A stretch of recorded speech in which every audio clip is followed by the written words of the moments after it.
নমস্কার।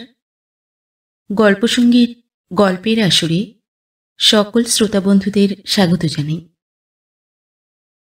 গল্পসঙ্গীর আজকের নিবেদন প্রচেত গুপ্তের লেখা গল্প মেয়েটা। গল্পটি শোনানোর জন্য অনুরোধ করেছেন আমার অত্যন্ত প্রিয় শ্রোতা বন্ধু কঙ্কনা লাহিড়ী। শুরু করছি আজকের গল্প মেয়েটা।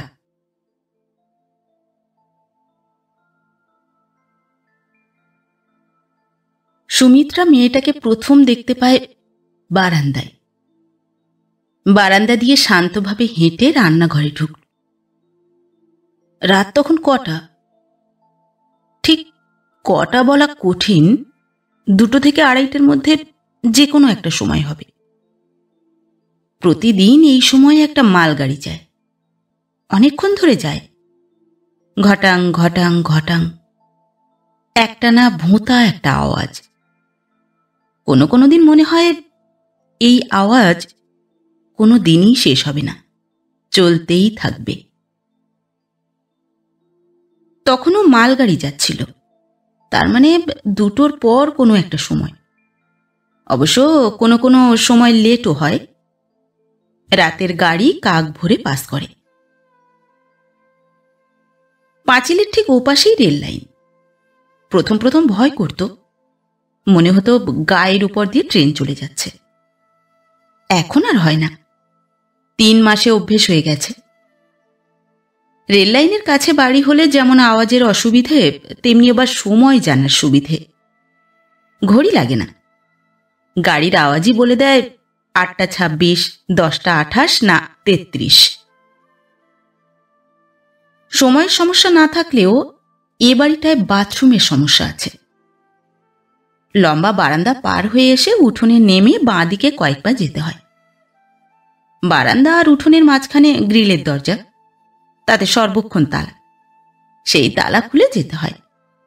দিনে চলে যায়, রাতের বেলা অসুবিধে।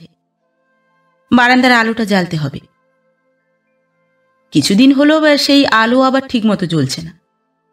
কোনো কোনো দিন জ্বলে, কোনো কোনো দিন সুইচ ধরে হাজার খটর খটর করলেও জ্বলে না। নিজের মর্জি মাফিক চলে। বাল্ব পাল্টেও লাভ হয়নি, মনে হয় সুইচে গোলমাল। প্রদীপ বাড়িওয়ালাকে বলেছে, লাভ হয়নি কোনো। বাড়িওয়ালা লোকটা কিপটে, গত 1 সপ্তাহ ধরে মুখেই শুধু করছি করব বলছে। সুমিত্রা প্রদীপকে তাড়া দিলে সে ধমক লাগায়, বলে, থামো তো, সময় যখন হবে করবে। সামান্য একটা আলোর জন্য এতবার বলবার কি আছে? বাড়িওয়ালার সঙ্গে অত টিকটিক করলে দেবে দূর করে। এত কম টাকায় বাসা জুটবে? আর সুন্দরবনে গিয়ে থাকতে হবে। তাছাড়া আমি আর বাড়ির জন্য ছুটব না, অনেক হয়েছে। সুমিত্রা গজগজ করে, কি এমন কম টাকা? একটা তো মোটে ঘর, তার উপর ইলেকট্রিক বিল আলাদা। তাও ঘর 2টো হলে কথা ছিল। প্রদীপ বিরক্ত হয়। তার কাজকর্মের যা অবস্থা, তাতে এই মুহূর্তে একটা ঘরের ভাড়া দিতেই প্রাণ বেরিয়ে যাচ্ছে। 2 দিন আগেও অবস্থাটা এরকম ছিল না, দিন দিন খারাপ হচ্ছে। এ মাসে পুরো মাইনে হয়নি, হবেও না। সুমিত্রাকে মিথ্যে বলেছে, বলছে খেপে খেপে পাওয়া যাবে। এই অবস্থায় বাথরুম, আলো ফালোর কথা শুনলে মাথা গরম হয়ে যায়। চোখ মুখ কুঁচকে বলল, ইস, 2টো ঘর, এইটুকু টাকায় অত ফুটানি চলে না। এমন ভান করছো যেন বিয়ের আগে রাজপ্রাসাদে থাকতে। দাসী বাঁদিরা সব সামনে আলো ধরে ধরে চলতো। এর মধ্যে রাজপ্রাসাদের কি দেখলে?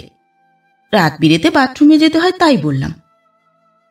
ঠিক আছে, অনেক বলেছ, এবার চুপ করো। রোজ রোজ তোমার জন্য বাড়ি বদলাবো নাকি? প্রতিটা জায়গায় তোমার একটা না একটা অসুবিধে লেগে আছে। একটু মানিয়ে চলতে শেখো সুমিত্রা। আমি তো বাড়ি ছাড়তে বলছি না, শুধু সুইচটা বদলাতে বললাম। এর মধ্যে মানামানির কি আছে?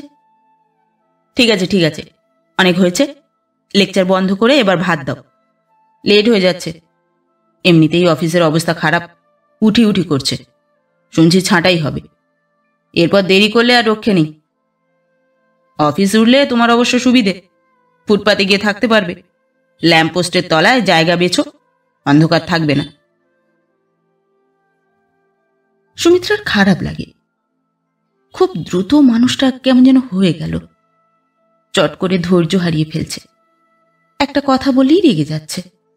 কেন এমন হচ্ছে? টাকা পয়সা টানাটানি তো অনেক সংসারেই আছে। তাছাড়া অভাবটা তো আর তার একার নয়, সুমিত্রারও। তাকেও তো বইতে হচ্ছে। এরকম করে বলছো কেন?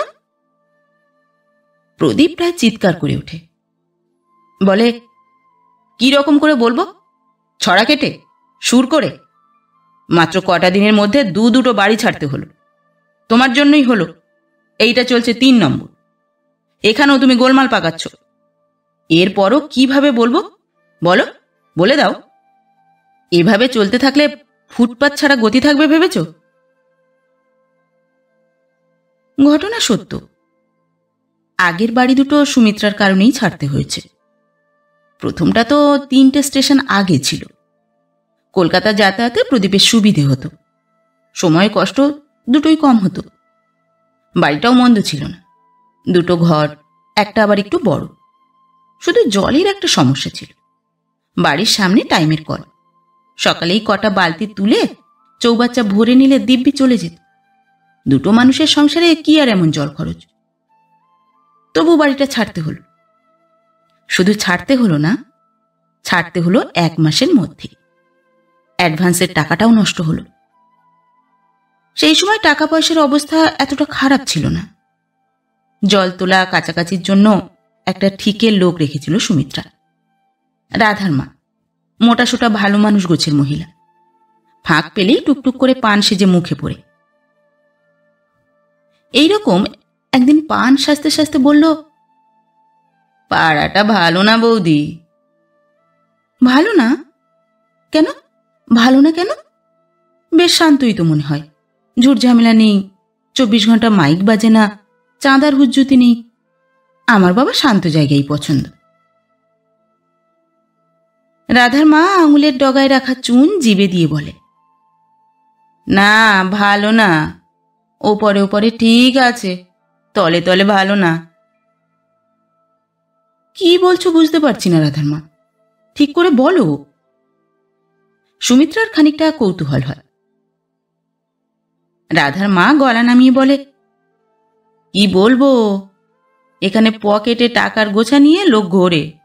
সব বাইরের লোক, পার করে দেওয়ার ব্যবস্থা ওদের। সুমিত্রা ভয় পেয়ে বলে, কি যাতা বলছো? কিসের পার? কোথায় পার? রাধার মা মুখ নামিয়ে হাসল। বলল, অত কথা জেনে কাজ নাই। আপনার বয়স অল্প, দেখতে শুনতেও ভালো। আমার বলার কথা বলে রাখলাম। সুমিত্রা কথাটা প্রদীপকে জানায়। প্রদীপ হেসে বলল, আমার বউকে যে দেখতে সুন্দর আমি জানি। শুধু সুন্দর নয়, একটু বেশি সুন্দর। ফর্সা রং, পান পাতার মতো মুখ, নাকটা টিকালো। আর নতুন খবর কি সুমিত্রা? সুমিত্রা স্বামীর গায়ে চাপড় দিয়ে বলল, আহ, আর কি করো না। রাধার মা বলে গেল, তলে তলে খারাপ। প্রদীপ এবার বিরক্ত হল। বলল, তোমার অত তলে যাওয়ার দরকার কি? পাড়া খারাপ না পাড়া ভালো আমাদের কি? আমরা পাড়ায় থাকি না বাড়িতে থাকি? সুমিত্রা চুপ করে যায়। সপ্তাহখানিকের মাথায় সুমিত্রা বুঝল পিছনের লোক লেগেছে। সেই লোক প্রদীপ অফিসে বেরিয়ে গেলেই চলে আসে। বাড়ির দরজার সামনে দাঁড়িয়ে থাকে। সাইকেলে ঘন্টি মারে, মোটর বাইকে বসে পা নাড়ে, মোবাইলে কথা বলে। সুমিত্রা বাড়ি থেকে দোকান বাজারে বেরোলে পিছু নেয়। প্রদীপকে বললে সে এবারও হেসে উড়িয়ে দিল। বলল, ও তোমার মনের ভুল। রাধার মা বলেছে এখন মনের মধ্যে এসব কত কিছু হবে। মোটর বাইক, মোবাইল, পিছু নেওয়া, যত সব গল্প। অফিসে গোলমাল শুরু হয়েছে। এখন গল্প নিয়ে মাথা ঘামালে আমার চলবে না। একটা অন্য রোজগারের ধান্দা করতে হবে মনে হচ্ছে, সাইড ইনকাম। সুমিত্রা প্রথমে বাড়ি থেকে বেরোনো কমিয়ে দিল, তারপর একেবারে বন্ধ করল। লাভ হলো না। কদিনের মধ্যেই দুপুরের দরজায় টোকা পড়ল। একদিন নয়, পরপর 3 দিন। সুমিত্রা আবার প্রদীপকে জানায়। প্রদীপ আবার রেগে গেল, বলল, কি শুনতে কি শুনেছ তার ঠিক নেই। দুপুরে কে দরজায় ধাক্কাবে? হয় ভুল শুনেছ, নয় ফিরিওয়ালা। ইচ্ছে হলে খুলবে, না হলে খুলবে না। আমি তো অফিস কামাই করে তোমাকে পাহারা দিতে পারবো না। সুমিত্রা, একটা জিনিস নিয়ে এত বাড়াবাড়ি করো না। আমার 1000টা সমস্যা, কাজকর্ম নিয়ে পাগল হয়ে আছি। কেন বুঝতে চাইছো না? মুখে এ কথা বললেও প্রদীপ একটা রবিবার ছুতোর মিস্ত্রি ডেকে সদরে আর একটা ছিটকিনি লাগাল। সুমিত্রার দিকে হেসে বললে, ব্যাস, এবার হলো তো? আমার সুন্দরী বউকে আর কেউ চুরি করে নিয়ে যেতে পারবে না। এরপর 3 দিন আর কিছু হলো না। হলো 4র্থ দিন। কে যেন জানালায় ঢিল ছুঁড়ল। একটা নয়, পরপর অনেকগুলো। লোহার শিকে সেই ঢিল লেগে আওয়াজ হলো, ঠং ঠং ঠং। গোটা দুপুর রক্তশূন্য মুখে খাটে সোজা হয়ে বসে রইল সুমিত্রা। বিকেলে রাধার মাকে বলতে সে মুখে আঁচল দিয়ে হাসে। সুমিত্রা রেগে বলে, হাসছো কেন? তুমিও কি তোমার দাদাবাবুর মতো বলছো আমি ভুল শুনেছি? রাধার মা চকিতে মুখ ফিরিয়ে সুমিত্রার দিকে তাকায়। চোখে ঝিলিক মেরে বলে, ভুল না ঠিক দরজা খুলে দেখলেই পারেন, অসুবিধে কি? দাদাবাবু তো থাকেন না। প্রদীপ বাড়ি ফিরে দেখল সুমিত্রা জিনিসপত্র অনেকটাই গুছিয়ে ফেলেছে। মরে গেলেও সে আর এখানে এক মুহূর্ত থাকবে না। রাধার মাকে টাকা হিসেব করে ছাড়িয়ে দিয়েছে বিকেলেই। প্রদীপ তার কাছ থেকে একটা দিন সময় নিল। তাড়াহুড়োর মধ্যে বাড়ি খুঁজলে যা ঘটার তাই ঘটল। ভাড়া বেশি পড়ল, তবে বাড়িটা ভালো। ঘর একটা হলে কি হবে, বড় বড় 2টো জানালা, সামনে এক চিলতে বারান্দাও আছে। বারান্দায় দাঁড়ালে দূরে একটা ঝিলের মতো দেখা যায়। বিকেলের পর সেখান থেকে হাওয়া আসে। সন্ধেবেলায় গা ধুয়ে সুমিত্রা কোনো কোনো দিন সেই বারান্দায় দাঁড়াত। তার উপর বাড়িওয়ালি মহিলাটি মুখে খিটখিটে হলেও মনটা খারাপ নয়। সুমিত্রার খবর রাখত, মাঝে মধ্যে এসে 2-1টা কথা বলে যেত। কতদিন বিয়ে, বাচ্চা কাচ্চা নেই কেন, একজন ভালো ডাক্তার চেনা আছে, একদিন যাবে কিনা, এইসব কথা। বৃদ্ধা বাড়িওয়ালি একা মানুষ। স্বামী মারা গেছেন অল্প বয়সে, নিজেও নিঃসন্তান। দুঃসম্পর্কের এক বোনপোকে এনে মানুষ করেছেন। সে ছেলেটিও ভালো, দেখতে শুনতেও ভালো, শক্তপোক্ত চেহারা, তবে চোখ দুটো খারাপ। বাইরে নিয়ে গিয়ে অপারেশন করেও কাজ হয়নি। মোটা ঘষা কাচের চশমা পরে। কলেজে ঢুকেও চোখের কারণে পড়াশুনো শেষ করতে পারেনি বেচারি। সুমিত্রার সামনাসামনি হলে মুখ নামিয়ে সুন্দর হাসে, হেসে বলে, দিদি ভালো আছেন? শিষ্টাচারের জন্য ভুলে যায় ও মুখ তুললেও কিছু নয়। ভালো করে যে দেখতে পায় না তার এত লজ্জার কি আছে? ছেলেটাকে সুমিত্রার ভালো লাগে। সে প্রদীপকে বলে, ভাগ্যিস ওই নোংরা পাড়াটা ছেড়ে চলে এসেছি। ভাড়াটা একটু বেশি পড়ছে ঠিকই, কিন্তু বাড়িটা ভালো, মানুষগুলোও ভালো। আহা, ছেলেটা চোখে ভালো দেখে না। প্রদীপ চায়ের চুমুক দিয়ে বলে, পুরুষ মানুষগুলো সব অন্ধ হলে সুন্দরী মহিলাদের কোনো অসুবিধে হতো না। ছি, এরকম বলতে নেই। আচ্ছা, বলবো না, তোমার পছন্দ হলেই হলো। তবে মনে রেখো সুমিত্রা, আর কিন্তু আমি ছুটতে পারবো না। বাড়ি বদলেরও একটা খরচ আছে। অ্যাডভান্স, সেলামি ছাড়াও ঠেলা টেম্পো ভাড়া করতে হয়। তোমার স্বামীর যা অবস্থা, তাতে মাসে মাসে সে এই খরচ সামলাতে পারবে না। আমি যেন বাড়ি বদলানোর কথা আর না শুনি। শুনতে হলো, শুধু শুনতে হলো না, এই কথার 2 দিন পরেই আবার বাড়ি বদলাতে হলো প্রদীপকে। 2 নম্বর বাড়ির সব থেকে ভালো ছিল বাথরুমটা। দেখলে চমকে যেতে হয়। অনেকটা জায়গা, সাধারণত ভাড়া বাড়ির বাথরুম এত বড় হয় না। চৌবাচ্চাটাও বড়। আগেরটার মতো জলের সমস্যা নেই। সুমিত্রার লোভ হয়। প্রদীপ অফিস চলে যাওয়ার পর ঘরের কাজ সেরে সুমিত্রা অনেকটা সময় ধরে স্নান করে। কোনো কোনো দিন রেডিও নিয়েই বাথরুমে ঢোকে। ডিঙি দিয়ে উঁচু তাকে তুলে দেয়, গান চলে। সেদিনও রেডিও নিয়ে ঢুকেছিল সুমিত্রা, কিন্তু চালাতে পারেনি। চালাতে গিয়ে দেখলো ব্যাটারি ফুরিয়ে গেছে, আওয়াজ হচ্ছে ঘ্যাঁস ঘ্যাঁস। সস্তা রেডিওগুলোর এই দোষ, হুট করে ব্যাটারি ফুরোয়। খানিকটা বিরক্ত হয়ে চৌবাচ্চার দিকে সরে আসে সুমিত্রা, আর তখনই দেখতে পায় সে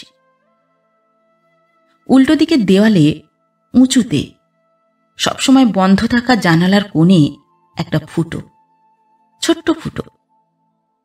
সেই ফুটোতে একটা চোখ। চোখ নয়, চশমা, ঘষা কাচের চশমা।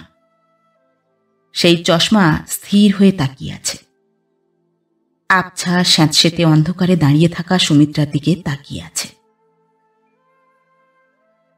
সন্ধ্যেবেলা অফিস থেকে ফিরে ঘটনা শুনল প্রদীপ। ভুরু কুঁচকে জিজ্ঞেস করল, তুমি কি ঠিক দেখেছ সুমিত্রা? মনের ভুল নয় তো? আমার কিন্তু এখনো মনে হয় আগের বারেও তোমার ভুল হয়েছিল। দরজায় কার না কার টোকা শুনেই আমরা পালিয়ে এলাম। এটাও সেরকম কিছু নয় তো? একটা প্রায় অন্ধ মানুষ। আমি ঠিক দেখেছি, ওই চশমা আমার ভুল হবে না।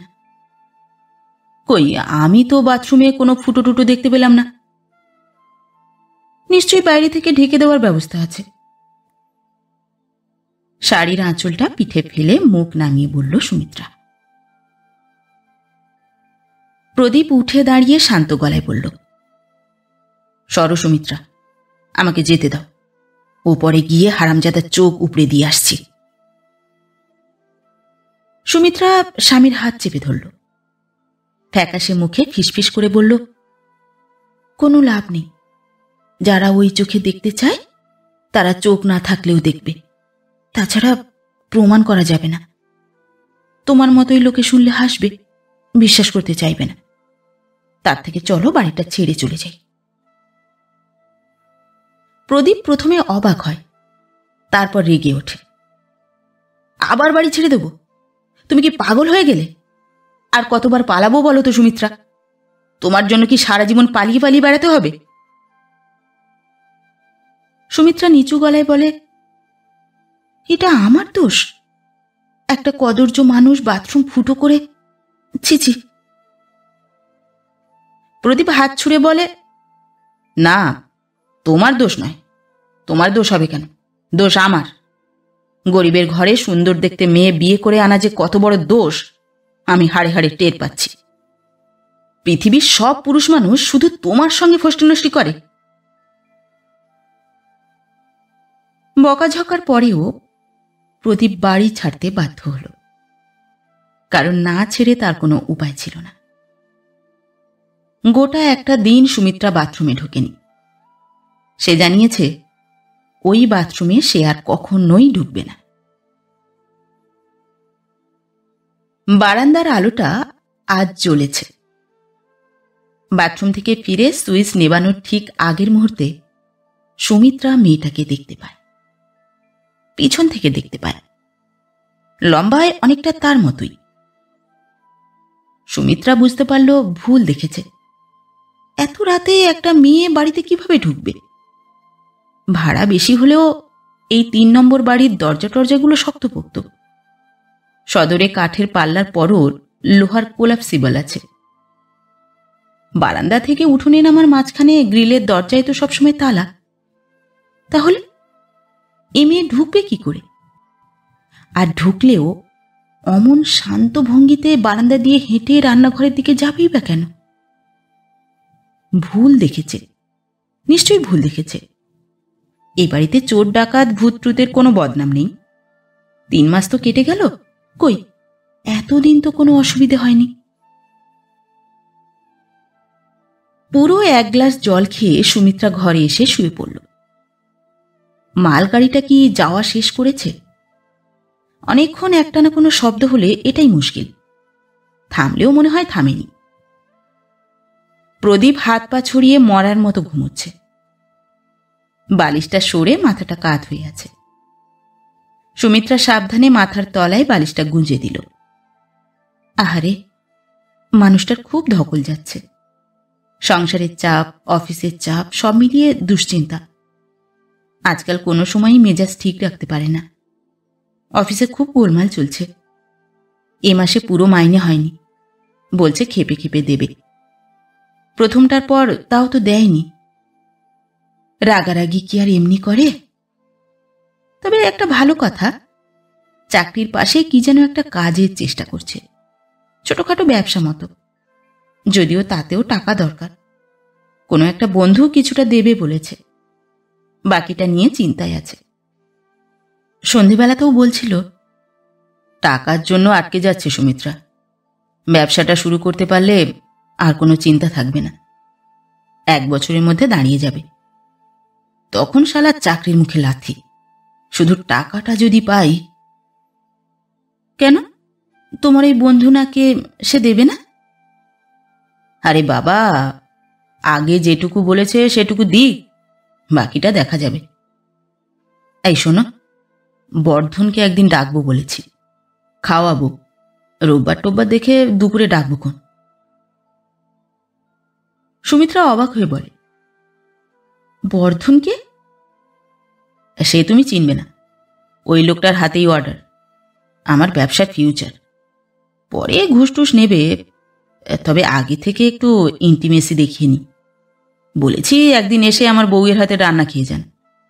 ব্যবসা এসব আছে, খাওয়াতে হয়। বাইরে খাওয়ালেও চলতো, কিন্তু তাতে ইন্টিমেসি থাকতো না। সেই কারণে প্রথমবার বাড়িতে ডাকা। প্ল্যান কিরকম? সুমিত্রা হেসে বলল, প্ল্যান ভালো, তবে দেখো তোমার বউয়ের হাতে রান্না খেয়ে আবার না পালায়। প্রদীপ খানিকটা অন্যমনস্কভাবে বলল, না না, পালাতে দিলে চলবে না। অর্ডার চাই, পালাতে দিও না সুমিত্রা। সুমিত্রা হেসে বলল, আমি পালাতে না দেওয়ার কি? আমি ওসব কি বুঝি? সংসারে দুটো সাশ্রয় হলেই হলো। সুমিত্রা ঠিকই করে রেখেছে, সেরকম হলে হাতের একটা বালা বিক্রি করে দেবে। প্রদীপকে এখন কিছু বলেনি। এত রাতে মনে হচ্ছে বলে ভালো হতো। মানুষটা কিছুটা চিন্তার হাত থেকে হয়তো রেহাই পেত। ঘুম আসতে আরও রাত হলো সুমিত্রার। ঘুমিয়ে পড়ার ঠিক আগে আগে সে সিদ্ধান্ত নিল প্রদীপকে কালকেই বালা বিক্রির কথাটা বলবে, কিন্তু মেয়েটার কথা বলবে না, মজা করেও বলবে না। ঠিক 2 দিন পর মেয়েটাকে দ্বিতীয়বার দেখা গেল। 2 দিন পরে মানে শুক্রবার। এবার আর রাতে নয়, দেখা গেল দুপুরবেলা 1:57 বেরিয়ে যাওয়ার পর। খেয়ে দিয়ে একটু গড়িয়ে নেওয়া সুমিত্রার বিয়ের আগের স্বভাব। দুপুরবেলায় এ বাড়িটা কেমন একটা ঝিম ধরে পড়ে থাকে। সুমিত্রার বেশ লাগে, চোখ বুজে আসে। আজও আসছিল। আর ঠিক তখনই শব্দটা হলো, খসখস খসখস। শাড়ির শব্দ। মাড় ভাঙা শাড়ি পরে কেউ নড়াচড়া করলে যেমন শব্দ হয় তেমন। সুমিত্রা খাটের উপর সোজা হয়ে বসল। ভুল শুনছে? শব্দটা আবার এলো। এবার আর শাড়ির শব্দ নয়, চুড়ির শব্দ। বেশি চুড়ি নয়, অল্প চুড়ির শব্দ। হাতে চুড়ি পরে কেউ কিছু করছে। কান পেতে শুনল সুমিত্রা। শব্দটা আসছে ভেজানো দরজার ওপাশ থেকে। এর মানে বারান্দায় কেউ আছে। কে আছে? কেউ কি আছে? পা টিপে টিপে উঠে গিয়ে দরজা ফাঁক করতেই মেয়েটাকে স্পষ্ট দেখতে পেল সুমিত্রা। শাড়ি পরে বসে আছে বারান্দায়, মেঝেতেই বসে আছে। সেই শাড়ির রং তুঁতে, মাথা নামিয়ে কিছু একটা করছে। চুল ঝুঁকে পড়েছে সামনে, হাতে অল্প কটা চুড়ি, ডান হাতে একটা সোনার বালার মতো। এত সব দেখা যাচ্ছে, কিন্তু মুখ দেখা গেল না, কারণ এবারও মেয়েটা উল্টো দিকে ফিরে আছে। শরীরের সব শক্তি দিয়ে সুমিত্রা চিৎকার করে উঠল, কে কে? একবার, দুবার, তিনবার, কোনোবারই আওয়াজ বেরোল না, সামান্য আওয়াজও নয়। সুমিত্রাকে সম্পূর্ণ অবজ্ঞা করে মেয়েটা এবার উঠে দাঁড়ায়, শান্ত ভঙ্গিতে উঠে দাঁড়ায়। মাটির উপর পড়ে যাওয়া আঁচলটা তুলে কাঁধের উপর ফেলে। তারপর কোনো দিকে না তাকিয়ে ধীর পায়ে বারান্দা ছেড়ে নেমে যায় উঠোনে। বাঁ দিকে বাঁক নিয়ে চোখের আড়ালে চলে গেল সুমিত্রার। যেন কিছুই হয়নি, যেন সে এ বাড়িরই মেয়ে। সুমিত্রা যখন দরজা ধরে মেঝের উপর বসে পড়েছে, তখন সে ঘামছে, শুধুই ঘামছে। প্রদীপ ফিরে জামাকাপড় বদলাতে বদলাতে বলল, বুঝলে সুমিত্রা, বর্ধনকে ডেকে ফেলেছি, কালই আসতে বলেছি। আর দেরি করাটা ঠিক হবে না, জিনিসটা প্রায় পেকে এসেছে। এবার একটা ছোট্ট ঢিল দিলেই ব্যাস, টুপ করে নিচে পড়বে। বলতে বলতে প্রদীপ ঢিল ছোঁড়ার অভিনয় করল, বাঁকাভাবে একটু হাসল। মানুষটাকে আজ খুশি খুশি লাগছে, খানিকটা যেন নিশ্চিন্ত। প্রদীপ খাটে বসে একটা সিগারেট ধরালো, তারপর আবার বলতে শুরু করল, আমি তো ভেবেছিলাম দুপুরে খাওয়াবো, বেটা বলল না রাতে। তখন বুঝলাম শুধু খাওয়া নয়, শালা একটু ইয়েও চায়। ইয়ে বোঝো তো? আরে ইয়ে গো। প্রদীপ দুটো হাত সামনে এনে বোতলের ইঙ্গিত করল, হেসে বলল, বেশ, রাতে খাবি তো তাই খা শালা। ওর অর্ডার শিওর করতে পারলে বাকিটা কোনো অসুবিধে হবেই না, টাকা আপসে চলে আসবে। এ মাসের শেষ থেকেই কাজ শুরু করে দেব, কথা ফাইনাল হয়ে গেছে। থেমে সিগারেটে লম্বা টান দিল প্রদীপ, তৃপ্তির টান। পা নাড়াতে নাড়াতে বলল, খাবার বেশি কিছু করতে হবে না, মেনু ছোট রাখবে। মাংসের সঙ্গে কোনটা মানাবে বলো তো সুমিত্রা, ফ্রাইড রাইস নাকি রুমালি রুটি? সে তুমি যেটা ভালো বোঝো। পারলে একটু চাটনি দিও, কালি টমেটো এনে দেব। ঘরে চিনি কতটা আছে? এতটা বলার পর প্রদীপ বুঝল সুমিত্রা কিছু বলছে না, এক মনে চুপ করে আলনার কাপড় গুছিয়ে যাচ্ছে। সে বউয়ের দিকে তাকালো, তাকিয়ে চমকে উঠল, এ কি, তোমার কি হয়েছে? মুখটা এরকম ফ্যাকাশে কেন? জ্বরটর বাঁধালে নাকি? সুমিত্রা মুখ নামিয়ে বলে, কিছু হয়নি। কি আবার হবে, কাল রাতে ঘুম হয়নি বোধহয়। প্রদীপ নিশ্চিন্ত হল, উঠে দাঁড়িয়ে বলল, তাই বলো। দেখো বাপু, এখন আবার জ্বর ফর বাঁধিয়ে শুয়ে পড়ো না, অন্তত কাল রাতের আগে তো নয়। একটা মানুষকে খেতে বলেছি। আর শোনো। কি? না থাক, পরে বলবো। স্ত্রীর দিকে অল্পক্ষণ তাকিয়ে থেকে মুখ ফিরিয়ে নিল প্রদীপ। সুমিত্রার একবার মনে হলো মেয়েটার কথাটা বলে ফেলে, পরক্ষণেই মনকে শক্ত করল। একটা মিথ্যে জিনিস নিয়ে প্রদীপকে বিরক্ত করাটা অন্যায় হবে, বিশেষ করে এই সময় তো একেবারেই নয়। মনে হচ্ছে অনেকদিন পরে একটু ঘুরে দাঁড়ানোর আশা পেয়েছে মানুষটা। এখন এসব হাবিজাবি শুনলে রেগে যাবে, চেঁচাবে, ভাববে এবার এ বাড়িটারও দোষ দেখতে শুরু করেছে সে, বাড়ি বদলাতে চাইছে। প্রদীপ তো আগের ঘটনাগুলোও বিশ্বাস করেনি, এটা তো একেবারেই করবে না, করবার মতো নয় ও, সে হলেও করতো না।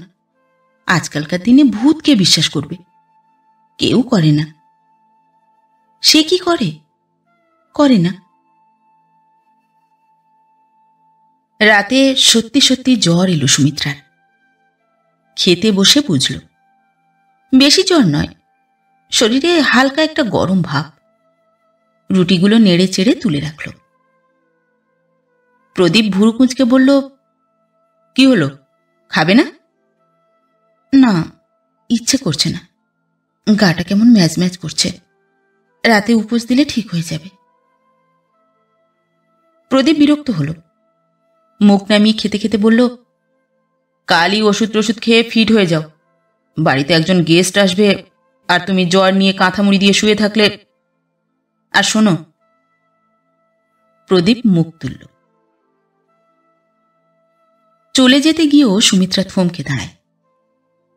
মানুষটা যেন কেমন করে কথা বলছে আজ, গলার স্বর কঠিন, চোখগুলোও কঠিন। প্রদীপ বলল, দয়া করে বর্ধনটার সামনে একটু ফিটফাট হয়ে থেকো। মানে? মানে আর কি, একটু সেজেগুজে থাকবে, একটা ভালো শাড়ি, একটু গয়না, মুখে পাউডার লিপস্টিক দেবে। বোঝোই তো, একটা লোক অর্ডার দেবে, বড় অর্ডার। ব্যবসার শুরুতে এরকম একটা অর্ডার মানে অনেক। শুরুটা ঠিক হলে বাকিটা ভাবতে হয় না। কিন্তু অর্ডারটা যে দিচ্ছে, লোকটা তো দেখবে কাকে দিচ্ছে, দেখবে না? প্রদীপ উঠে পড়ল, বারান্দায় হাত ধুয়ে এসে খাটে বসল, একটা সিগারেট ধরাল, আর চোখে সুমিত্রার দিকে তাকালো। বলল, আসলে সকলেই চায় যাকে এত টাকার কাজ দিচ্ছে সেই লোকটা কেমন। ঘরটা দেখবে, ঘরের মানুষগুলোকে দেখবে, একটা ভরসা তো দিতে হবে, বোঝাতে তো হবে প্রদীপ লোকটা হেঁজি পেঁজি নয়। সুন্দর ঘর না থাক, সুন্দর বউ আছে, দরকার হলে তাকেই দেখাতে হবে, হবে না? তাছাড়া। সুমিত্রা ঠান্ডা গলায় বলল, তাছাড়া কি?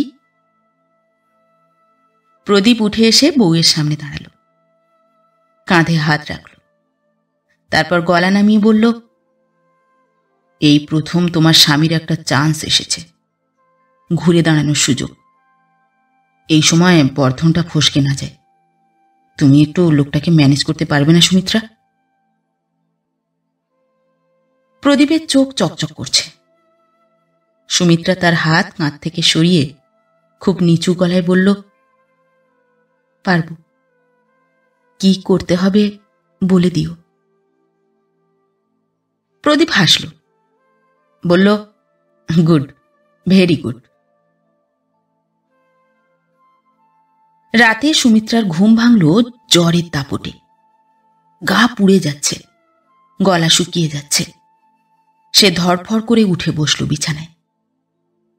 পাশেই হাত পা ছড়িয়ে ঘুমোচ্ছে প্রদীপ।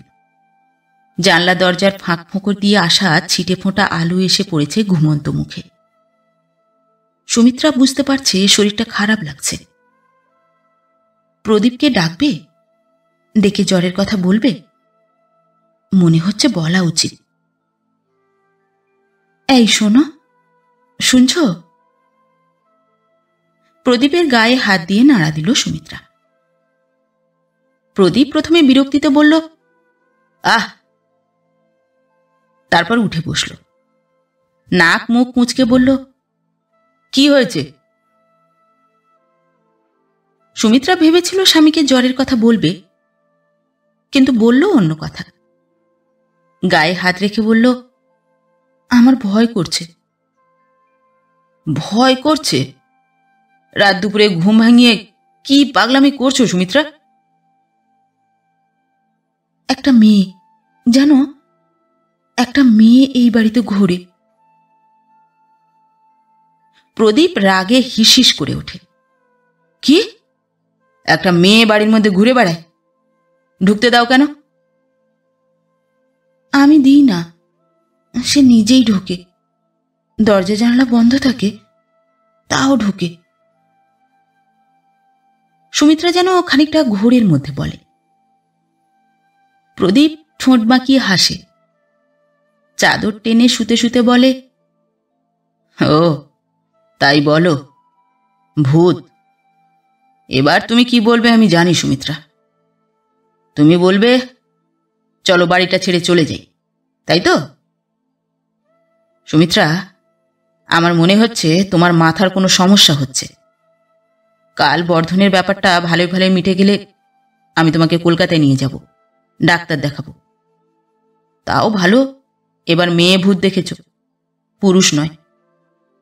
যাই হোক, প্লিজ আর বিরক্ত না করে আমায় ঘুমোতে দাও। তুমিও ঘুমো। সুমিত্রার ঘুম হলো না। সারা রাত গা পোড়া জ্বর ছিল। শেষ রাতে নিজে থেকেই সেই জ্বর খানিকটা কমে এলো। 4:57 গাড়িটা চলে যাওয়ার পর খাট থেকে সাবধানে নামল সুমিত্রা। আর শুয়ে থাকা যাবে না, অনেক কাজ, বাড়িতে অতিথি আসবে। পা টিপে গিয়ে দরজা খুলল সুমিত্রা। এই সময়টা আলো ফোটে আবার ফোটেও না, সবকিছু একই সঙ্গে স্পষ্ট এবং অস্পষ্ট। আধার বুঝি শেষ কথা বলে যায় আলোর সঙ্গে। এক আশ্চর্য সময় এটা। সেই আশ্চর্য সময়ে আবার মেয়েটাকে দেখতে পেল সুমিত্রা। বসে আছে সে, বসে আছে বারান্দার শেষে, উঠোনে নামার সিঁড়ির ধাপে। সেই তুঁতে শাড়ি, সেই পিঠের উপর আঁচল ফেলা। আগের দিনগুলোতে সুমিত্রা সাড়া পেয়ে এই মেয়ে হেঁটে চলে গেছে, সরে গেছে, মিলিয়ে গেছে চোখের আড়ালে। আজ গেল না, ঘুরে তাকালো। চমকে উঠল সুমিত্রা। এই মুখ তো তার চেনা, বহু বহু দিনের চেনা। আয়নার সামনে দাঁড়ালেই সে দেখতে পায়। ফর্সা রং, পান পাতার মতো মুখ, নাক টিকালো। জ্বরের দুর্বলতায় মাথা ঘুরে গেল সুমিত্রার। চোখ বোঝার আগে তার মনে হল মেয়েটা যেন তার দিকে চেয়ে হাসল, সামান্য হাসল। লাইনের ধারে মেয়েটার মৃতদেহ পাওয়া গেল সন্ধ্যের ঠিক পরে পরে। গায়ে তুঁতে শাড়ি, হাতে অল্প কটা চুড়ি, মুখে পাউডার আর ঠোঁটে হালকা লিপস্টিক মেখে মরা মেয়েটা যেন হাসছে, সামান্য হাসছে। প্রদীপ বিকেলেই কলকাতায় চলে গেছে বর্ধনকে আনতে। তার বউয়ের আত্মহত্যার খবর সে এখনো জানে না।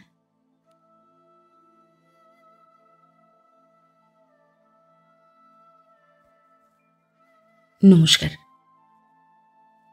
নতুন একটি গল্প নিয়ে খুব শিগগির ফিরে আসছি। ততক্ষণ সবাই ভালো থাকবেন, সুস্থ থাকবেন।